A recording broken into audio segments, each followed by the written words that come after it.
स्वागत है आपका छत्तीसगढ़ कौशल्या भूमि में। मैं हूं आपके साथ। जो बुलेटिन की शुरुआत करते हैं खबर रायपुर से, जहां मुख्यमंत्री विष्णुदेव साय गुठियारी के अवधपुरी मैदान में आयोजित विशाल दही हांडी उत्सव में शामिल हुए।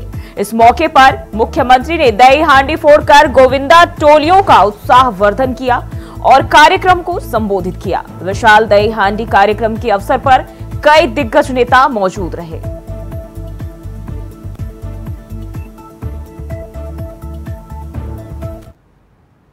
और खबर रायपुर से है, जहां मुख्यमंत्री साय की पहल पर शुरू की गई रामलला दर्शन योजना के तहत चलाई जा रही विशेष ट्रेन आज रायपुर रेलवे स्टेशन के प्लेटफॉर्म नंबर 7 से रवाना हुई। राजस्व मंत्री टंकराम वर्मा ने हरी झंडी दिखाकर ट्रेन को रवाना किया और इस विशेष ट्रेन से 850 श्रद्धालुओं का जत्था अयोध्या धाम के लिए रवाना हुआ। इस यात्रा से श्रद्धालुओं में भारी उत्साह देखा जा रहा है।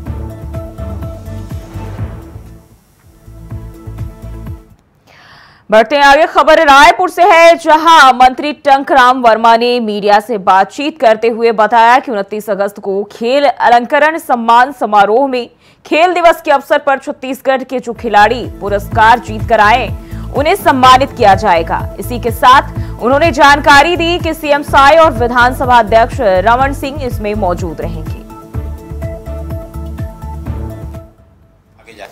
देखिए 29 अगस्त को खेल दिवस के अवसर पर छत्तीसगढ़ के हमारे जो पुरस्कार जीत करके आए हैं, शहीद पांडे, कौशल यादव, गुंडादेव, जितने हमारे खिलाड़ी हैं उन सब को खेल दिवस के अवसर पर सम्मानित किया जाएगा और भव्य अलंकरण समारोह आयोजित है।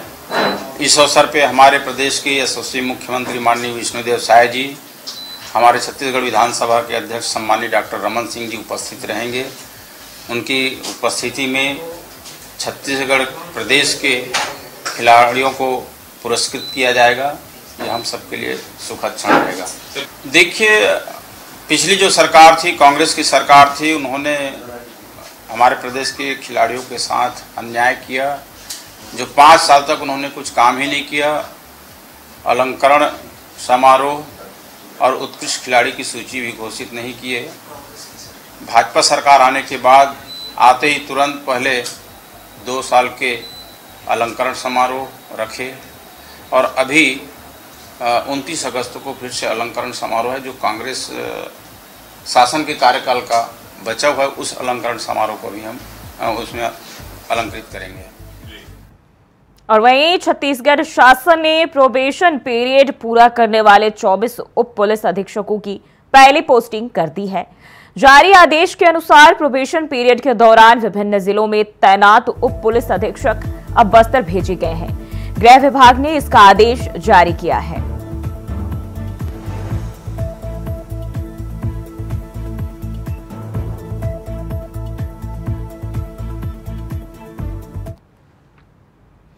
और खबरों में बढ़ते हैं आगे, राज्य सरकार की ओर से पैरवी करने के लिए विधि और विधायी कार्य विभाग शासन ने रायपुर जिला न्यायालय में अधिवक्ताओं की नियुक्ति की है। भारतीय नागरिक सुरक्षा अधिनियम 2023 धारा 18(3) के तहत प्रदत्त शक्तियों का इस्तेमाल करते हुए अधिवक्ताओं को अतिरिक्त शासकीय अभिशासक जिला रायपुर के पद पर पदस्थ किया गया है। इन अधिवक्ताओं के कार्यभार ग्रहण करने के दिनांक से 1 साल की परिवीक्षा अवधि तक या फिर उनके 62 वर्ष की आयु होने तक जो भी पहले हो नियुक्त करता है।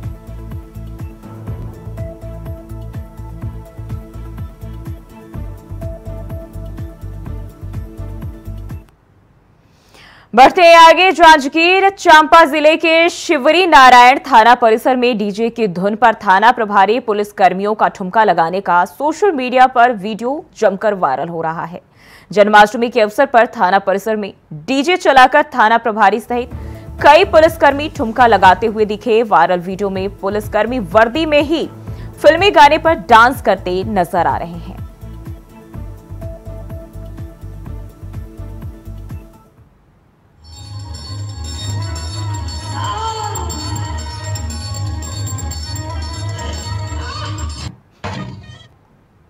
रुक करते हैं अगली खबर की ओर। भिलाई में कांग्रेस कार्यकर्ताओं पर लाठीचार्ज मामले में पूर्व मुख्यमंत्री भूपेश बघेल ने ट्वीट कर दुर्ग एसपी को चेतावनी दी है। उन्होंने सोशल मीडिया प्लेटफॉर्म एक्स पर वीडियो शेयर कर कहा, एसपी दुर्ग और उनके आका ठीक तरह से समझ ले, सत्ता उलटती पलटती रहती है, काम ऐसे कीजिए कि भविष्य में आंख मिला सके।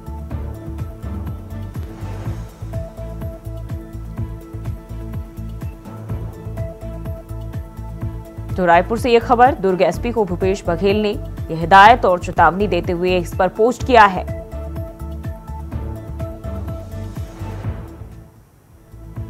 तो कांग्रेसियों पर लाठीचार्ज करने को लेकर पूर्व सीएम ने ट्वीट किया और कहा कि सत्ता उलटती पलटती रहती है, इसलिए सावधानी से काम करें ताकि भविष्य में नजरें मिला सके। तो ये पूर्व सीएम ने जो है पुलिस वालों को चेतावनी दी है और अपने एक्स पर पोस्ट किया है। कांग्रेस कार्यकर्ताओं पर लाठीचार्ज मामले को लेकर ये पूर्व सीएम भूपेश बघेल का ट्वीट।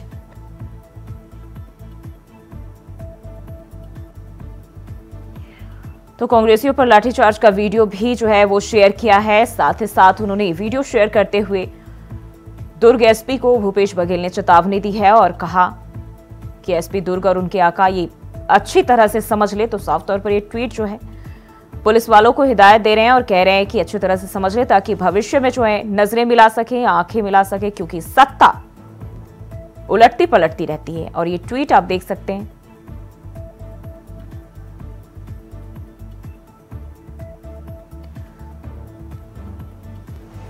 और इसी खबर पर ज्यादा जानकारी के साथ मनोज शुक्ला रायपुर से हमारे संवाददाता हमारे साथ जुड़ गए। मनोज, जिस तरीके से देखे कांग्रेस वालों पर लाठीचार्ज को लेकर जो है पूर्व सीएम भूपेश बघेल ने ट्वीट किया है और पुलिस वालों को जो है सख्त चेतावनी दी है कि जिस तरीके से लाठीचार्ज किया गया है, तो वो और एसपी, अगर हम बात करें दुर्ग एसपी यानी कि पुलिस वाले और उनके आका जो है साफ तौर पर ये समझ ले, क्योंकि सत्ता उलटती पलटती रहती है, क्या मायने इसके?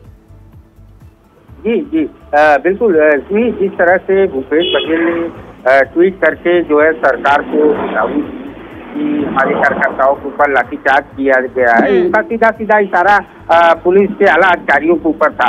उन्होंने ट्वीट कर साफ ये स्पष्ट निर्देश दिया कि सत्ता पलटती रहती है, आप लोग जो है आपको कानून के हिसाब से काम करना चाहिए और किसी के राजनीतिक पार्टी के दबाव में आकर आप लोगों को कार्य नहीं करना चाहिए। ये सीधा सीधा संदेश पूर्व मुख्यमंत्री भूपेश बघेल का पुलिस अधिकारियों के लिए था। ऐसा था कि मामला इसमें कि भूपेश बघेल के जो काफिले को रोका गया था, कुछ दिन पहले की बात है, तो उसको लेकर कांग्रेसी जो है धरना प्रदर्शन कर रहे थे बजरंग दल द्वारा। उनके खिलाफ बजरंग जो उनके काफिलों को रोकने में साथ में थे, उन लोगों के बजरंग दल के कार्यकर्ता बताए जाते हैं, उन्हीं के खिलाफ जो है कांग्रेसी जो है प्रदर्शन कर रहे थे, तो उनके खिलाफ एफआईआर दर्ज नहीं हुई है। तो इसी सब मामले को लेकर जो है पुलिस ने लाठीचार्ज कांग्रेसी कार्यकर्ताओं के ऊपर किया, जिसका वीडियो भी सोशल मीडिया पर जमकर वायरल भी हो रहा है। उसी बात को लेकर मुख्यमंत्री भूपेश बघेल ने वही वीडियो ट्वीट कर जो है सरकार को निशाना। लेकिन मनोज, जिस तरीके से पूर्व सीएम ने अपने ट्वीट में एक शब्द का जिक्र किया है, आका, यानी कि अधिकारी जो है एसपी, उनको तो निशाने पर लिया है, साथ ही साथ कह रहे कि उनके आका ठीक तरह से समझ ले, तो या ये जो आका शब्द का इस्तेमाल किया है ये उससे ऊपर के अधिकारी या फिर यूं कहे कि सरकार के लिए इस्तेमाल किया गया है? जी जी बिल्कुल बिल्कुल जी। सरकार को ये जो आका शब्द का इस्तेमाल पूर्व मुख्यमंत्री भूपेश बघेल ने अपने ट्वीट में किया है, वो सीधा सीधा मुख्यमंत्री विष्णुदेव साय के ऊपर निशाना साधते हुए जो है ये ट्वीट उनका था। और ये सीधा मामला जो है वही कांग्रेस की कार्यकर्ताओं के ऊपर लाठीचार्ज का मामला था, जिसका वीडियो भी भूपेश बघेल ने अपने ट्वीट में शेयर किया था। इसको लेकर जो है अब छत्तीसगढ़ में राजनीतिक भी गर्मा गई है और ये वीडियो लेकर जो है अब तमाम जैसे पूर्व मुख्यमंत्री टीएस सिंहदेव भी वीडियो को शेयर करके अपनी बातें लिख रहे हैं और पीसीसी चीफ दीपक बैज ने भी अपने ट्विटर हैंडल अकाउंट पर भी यही वीडियो शेयर करके सरकार को चेतावनी दी है। तो ये अब ये राजनीतिक रूप ले चुका है। जी बिल्कुल मनोज, लेकिन वहाँ एक और चीज वो कह रहे हैं कि काम ऐसे कीजिए कि भविष्य में आंख मिला सके, यानी कि कहीं ना कहीं उम्मीद जो है दोबारा से सरकार बनने की है और शायद इन चीजों पर एक्शन भी लिया जाए। क्या ये उसके लिए एक इशारा है? जी जी बिल्कुल। जो लगातार जो है कांग्रेस पार्टी जब से विधानसभा चुनाव में कांग्रेस को भारी शिकस्त का सामना देखना पड़ा है, लोकसभा चुनाव में भारी शिकस्त का सामना पड़ा है। तब से कांग्रेस पार्टी कोई भी मुद्दा हो उसको भुनाने की तैयारी में हमेशा लगी रहती है और विपक्ष की भूमिका बहुत ही मतलब अच्छे ढंग से निर्वाह कर रही है। कोई इसको ये कहा जा सकता है कि कोई भी मौका हाथ से जाने नहीं देना चाहती कांग्रेस पार्टी। आपको बता दूं, पूर्ववर्ती पहले कांग्रेस की सरकार थी और इस बार बीजेपी की सरकार बनी है, तो निश्चित रूप से कांग्रेस पार्टी जो है कहीं न कहीं जो है फिर से अपने जो छत्तीसगढ़ में अपनी सीटें गंवाई है उसको पाने के लिए जो है प्रयास कर रही है। और सामने आपको बता दूं ये भी कि अभी यहाँ पे विधानसभा चुनाव के एक लोग उपचुनाव भी होना है ब्रिजमोहन अग्रवाल वाली सीट पर, और साथ ही साथ नगरीय निकाय का चुनाव होना है। तो इन सबको देखते हुए कांग्रेस पार्टी हमेशा जो है सुर्खियों में बनी रहना चाहती है। जी बिल्कुल मनोज, बहुत बहुत शुक्रिया जानकारी साझा करने के लिए। और बढ़ते हैं आगे, खबर बलरामपुर से है, जहां जनपद कार्यालय परिसर में एक विभागीय कार्यक्रम रखा गया था। मुख्य रूप से स्वास्थ्य और विद्युत विभाग का संयुक्त कार्यक्रम था, जिस पर स्थानीय विधायक उदेश्वरी पैकरा को पहले इसकी जानकारी नहीं दी गई थी। फिर कार्यक्रम के दिन ही एसडीएम ने विधायक को फोन के जरिए कार्यक्रम की जानकारी दी। बस यही बात विधायक को अच्छी नहीं लगी, जिसके बाद मंच से ही अधिकारियों को सख्त लहजे में फटकार लगाई। विधायक ने सख्त लहजे में अधिकारियों को समझाया कि विधानसभा क्षेत्र के पहला प्रोटोकॉल जो है विधायक भी ही होता है।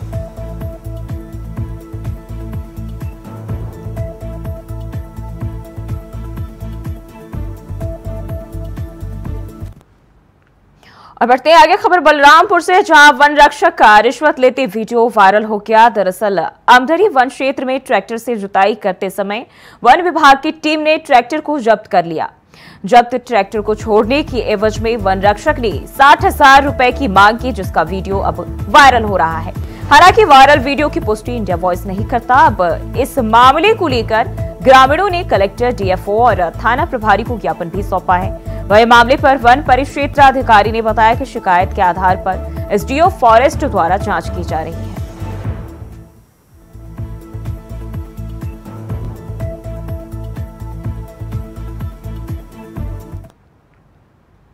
रुक करते अगली खबर की ओर, अंबिकापुर में कैबिनेट मंत्री लक्ष्मी राजवाड़े के जेठ का नशे में धुत होकर वीडियो वायरल जो है सोशल मीडिया पर काफी तेजी से वायरल हो रहा है।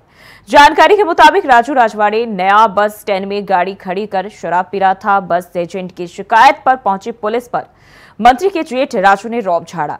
यह मामला 25 अगस्त की रात का बताया जा रहा है और इस मामले का वीडियो वायरल होने के बाद पुलिस के आला अधिकारी ने कैबिनेट मंत्री लक्ष्मी राजवाड़े के जेठ पर कार्रवाई के बजाय प्रधान आरक्षक को लाइन अटैच कर दिया है। वहीं अब इस मामले पर सियासत भी शुरू हो गई है। नेता प्रतिपक्ष टीएस सिंहदेव ने इस मामले को दुर्भाग्यपूर्ण बताया। वहीं मंत्री लक्ष्मी राजवाड़े ने कहा, अगर कोई गलत किया है, चाहे वह मेरे परिवार के हो या बाहर के हो, जो भी दोषी होंगे उनके खिलाफ कार्रवाई होनी चाहिए।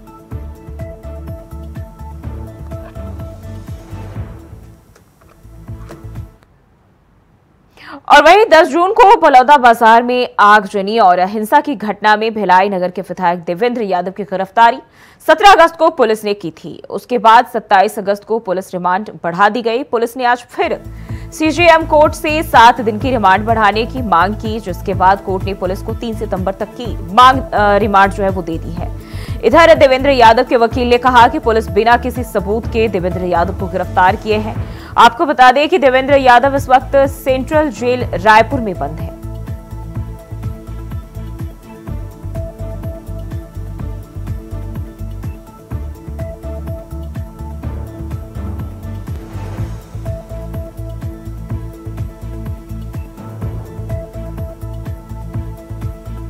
तो 17 अगस्त को जो है भिलाई से देवेंद्र यादव की गिरफ्तारी हुई थी और 7 दिन और जो कोर्ट ने उनकी रिमांड बढ़ा दी है।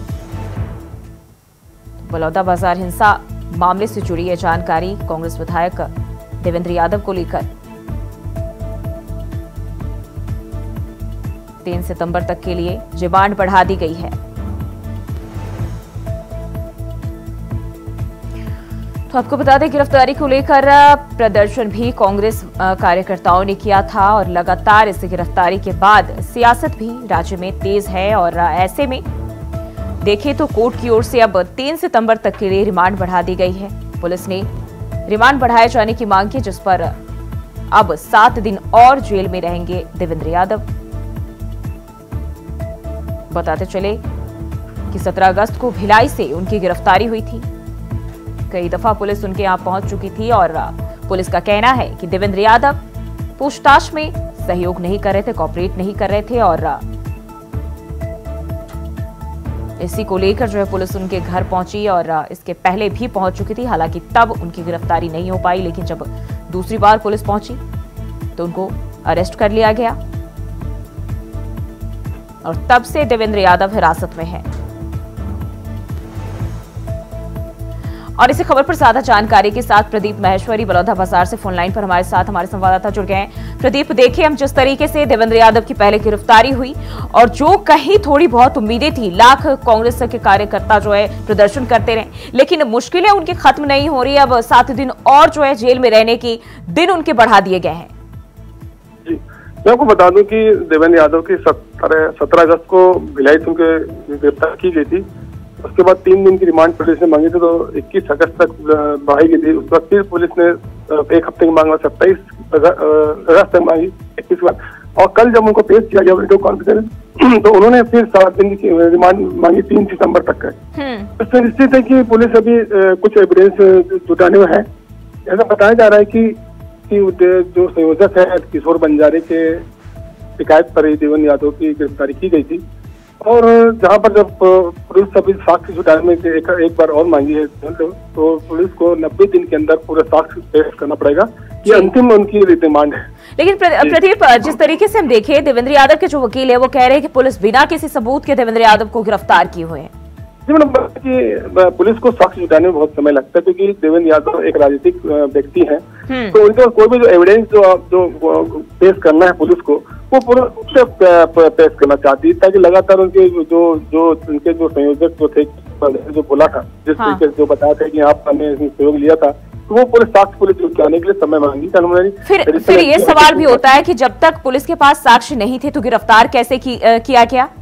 उनके जो जहाँ पर 10 जून को जब उनका धरना प्रदर्शन था तो वहाँ पर देवेंद्र यादव बैठे थे। उसके साथ पर उनको 2 बार पूछताछ की गई थी, तब उन्होंने जो बयान दिया था उस पर उनकी गिरफ्तारी हुई। जब 2 बार वो पेश हो चुके हैं बलौदा सिटी कोतवाल, लेकिन जब इनके जो संयोजक थे किशोर बंजारे, जब उनकी गिरफ्तारी हुई, जब उनसे पूछताछ की गई, तब फिर देवेंद्र यादव को अपराध में लिस्ट नाम डाला गया और उनकी गिरफ्तारी की गई। बिल्कुल, अगर हम अब देखें तो अब उनके लिए मुश्किल कितनी और बढ़ती हुई दिखाई दे रही है, क्योंकि कांग्रेस हाथ पैर मारे, किसी तरह उन्हें जो है बाहर लाया जाए, पुलिस की गिरफ्त से बाहर किया जाए, लेकिन अवधि जो है उनके रिमांड की वो लगातार बढ़ती जा रही है। देखिए मैडम, बताएंगे तो 21 धारा जो लगाई गई हैं, जिसमें बहुत ही खतरनाक धारा, जैसे 120 है जो राष्ट्रद्रोह है, राष्ट्रीय संपत्ति का जिसमें 12 करोड़ का नुकसान हुआ वो है, 304 है जहाँ पर कलेक्टेड में लगभग 100 कर्मचारी काम कर रहे थे, उनको आज के हवाले कर दिया गया था। मैंने हत्या के जो प्रयास की जो धारा है, जो गंभीर धाराएं लगी हुई है, ऐसी धाराओं लगने से ये स्पष्ट है कि देवेंद्र यादव की जो तकलीफें लगातार और बढ़ेंगी। हत्या जब मिले वकील काट भी नहीं सकता, ये जो जमानत मिलना है तो हाई कोर्ट की काटे खारिज होगी और सुप्रीम कोर्ट से यहाँ पर उनका ट्रायल चलेगा। जी, बहुत बहुत शुक्रिया आपका तमाम जानकारी के लिए। और वहीं बलौदा बाजार नगर में बहुचर्चित सेक्स रैकेट हनी टेप मामले का मास्टरमाइंड आरोपी सुरेश पांडे 5 महीने से फरार था, जिसको पुलिस ने गिरफ्तार कर लिया है। मामले में 5 आरोपियों को गिरफ्तार किया जा चुका है। आरोपियों द्वारा धनाढ्य वर्ग के लोगों को दुष्कर्म के लिए लड़की की व्यवस्था करना, फिर उसके बाद उसकी वीडियोग्राफी कर ब्लैकमेलिंग कर लाखों रुपए वसूली करने का काम किया जाता था। पीड़ित लोक लाज लज्जा से बचने के लिए इसे लाखों रुपए देते थे और इसे राजनीतिक जनप्रतिनिधि का संरक्षण प्राप्त था। लगभग 2 करोड़ की वसूली की गई थी। जब पत्रकारों ने इसे हाईलाइट किया तब पुलिस ने कमर कसी और 5 महीने बाद गिरफ्तार कर लिया है।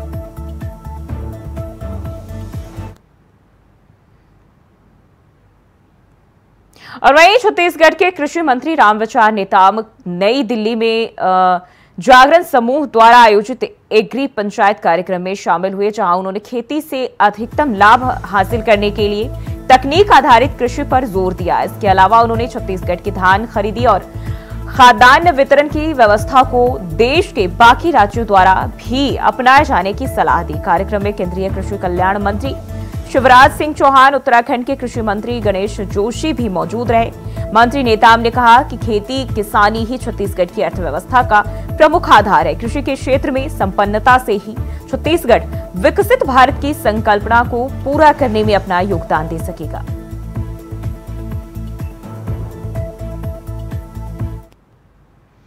और खबर कोरबा से है, जहां जिले में हुई भारी बारिश ने पिछले रिकॉर्ड तोड़ दिए हैं। बारिश के कारण हाल ही में बनाई गई सड़क बह गई, जिससे आवागमन रुक गया है। दरअसल PMGSY की सड़क नदी में आई बाढ़ से बह गई और इसके कारण आसपास के 6 गांव का संपर्क मुख्य सड़क से टूट गया है।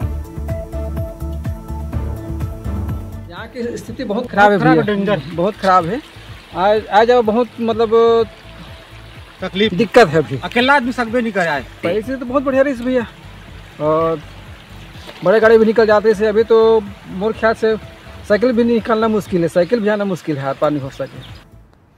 और वहीं छत्तीसगढ़ के पूर्व मुख्यमंत्री भूपेश बघेल के काफिले को रोकने का मामला तूल पकड़ता जा रहा है। इस मामले को लेकर भिलाई 3 थाने में जमकर हंगामा किया गया। पूर्व मुख्यमंत्री भूपेश बघेल से बदसलूकी करने वालों की गिरफ्तारी नहीं होने को लेकर दुर्ग के सिरसा गेट पर कांग्रेस कार्यकर्ताओं का जमावड़ा लग गया। इस बीच जैसे ही कांग्रेस उग्र होकर थाने का घेराव करने के लिए आगे बढ़े तो पुलिस ने लाठीचार्ज कर दिया, जिसमें दर्जन भर से ज्यादा लोग घायल हो गए। बता दें कि 24 अगस्त को कांग्रेस विधायक देवेंद्र यादव की गिरफ्तारी के विरोध में दुर्ग जा रहे पूर्व सीएम बघेल के काफिले में कुछ बजरंग दल के कार्यकर्ता घुस गए थे और भूपेश बघेल के काफिले को रोकने की कोशिश की थी।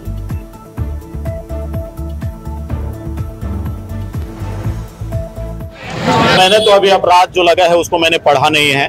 मैं ये कहना चाहूंगा, भारतीय जनता पार्टी के लोग, मैंने पूर्व में भी कहा, जिस तरह से देवेंद्र यादव को, एक चुने हुए जनप्रतिनिधि को आपने पढ़ा होगा कितने सारे धाराओं के तहत उनको अंदर किया। तो भारतीय जनता पार्टी की जब से सरकार बनी है, 8 महीने की सरकार में अपनी नाकामी छुपाने के लिए भारतीय जनता पार्टी की जो सरकार है लगातार कांग्रेसियों के ऊपर कार्रवाई कर रही है। चुने हुए जनप्रतिनिधि सबके लिए होते हैं और इस तरह से अपराध दर्ज करना ये तो उनकी नाकामी को दर्शाता है। आज की धरना प्रदर्शन को लेकर के पुलिस का कहना है कि गिरफ्तार हो चुके थे जो आरोपी थे, फिर भी आज धरना प्रदर्शन को उग्र किया गया, इस पे उनका बताएं पुलिस वालों ने कि कहां पर हम लोगों ने धरना प्रदर्शन उग्र किया। तमाम आपके चैनल में भी है, आप लोग यहाँ रहे भी, आप लोगों ने देखा भी। नेशनल हाईवे देख लीजिए कि कहां हम लोगों ने सड़क जाम किया। आप लोग स्टेट हाईवे आप देख लीजिए कहां हम लोगों ने जाम किया। जहां हम लोग धरना प्रदर्शन कर रहे थे, गाड़ियां वहां भी जा रही थी, हम लोग तो किसी को रोकने का प्रयास नहीं किया। तो इस तरह से लाठी चार्ज करना, वो तो वही बताएंगे कि किसने निर्देश से उन लोगों ने लाठी चार्ज जुड़ा हुआ है। और चूंकि 2-3 दिन पहले वो घटना हुई थी, उस पे हम लोगों सरगर्मी से तलाश कर रहे थे बजरंग दल के जो संबंधित लड़के थे, परंतु उसी बीच कांग्रेस की तरफ से यहाँ पे सभापति हैं कृष्णा चंद्राकर, उनके साथ 4-5 लोग और थे। एक कोई पार्षद था वेंकट करके, वो 5-6 लोग यहाँ पे, जो उस दिन एक लड़का था पुष्पराज जिसकी जिम है, उस जिम में ये लोग घुसे 5-6 लोग, और वहाँ पे कुछ लोगों के साथ मारपीट की। पुष्पराज को पूछा, पुष्पराज वहाँ नहीं था, तो वहाँ पे जो 2 लड़के और मिले, उनको पकड़ के मारते हुए वो थाने पे ले आए। इवन थाने के भी फुटेज में उन्होंने यहाँ पे थाने के अंदर भी 2-3 थप्पड़ पुलिस के रोकते रोकते उन्होंने लगा दिए, जो कि पूर्णतः एकदम इलीगल तरीका है। उनको कोई हक नहीं बनता है कि वो पकड़ के ला के देंगे। अगर उनको देना था तो हमको सूचना देनी थी, हम उनको अरेस्ट करते, और हम अरेस्ट में लगे हुए थे। और छत्तीसगढ़ को शलय भूमि में फिलहाल के लिए बस इतना ही। खबरों के लिए बने रहिए इंडिया वॉइस के साथ।